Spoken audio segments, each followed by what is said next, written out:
Kwanza kwa kuhusiana na Azam, issue ya wao kufanya vizuri kwenye michuano ya kimataifa. Kwa msimu huu mimi ni ngumu kuamini kwamba bado wameshajua kuzicheza hizi mechi kutokana na aina ya wapinzani walokutana nao. Azam walianza na El Merreikh Bentiu ya kutoka Sudani Kusini.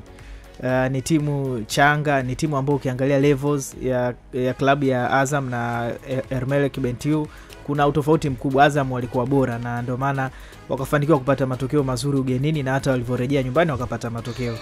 Baadaye hatua inayofuata wanakuja kucheza na klabu ya KMKM kutoka Zanzibar. Pia levels inakuwa ni unaangalia Azam wako juu katika kila kitu. Yaani Azam kaizidi KMKM kila kitu, kawazidi pia hata El Merreikh Bentiu kila kitu. Na ndio maana tunaona njia yao kwenda kwenye hatua ya makundi ni nyeupe. Lakini mimi nitaanza kuamini kwamba Azam wameshajua kuzicheza hizi mechi pale ambapo wataingia kwenye hatua ya makundi, alafu wamekutana na wababe wenzao. Alafu wakatubua.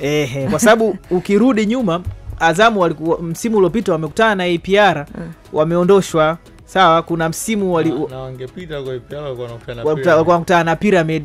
Umeona? Kwa hizi mechi namna kwa aina ya wapinzani ambao wamekutana nao hivi kwenye hii hatua ya awali.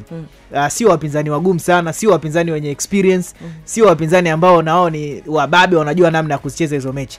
Kwa mimi mpaka kwenye hatua ya makundi ndio nitaanza kupima sasa. Je, sasa hivi Azam labda wamepangwa tuseme labda na Stellenbosch ya South Africa, wako kundi moja. Mechi moja inapigwa Dar es Salaam, nyingine South Africa. Atachukua alama 6 au atachukua at least alama 4 katika mpinzani huyo?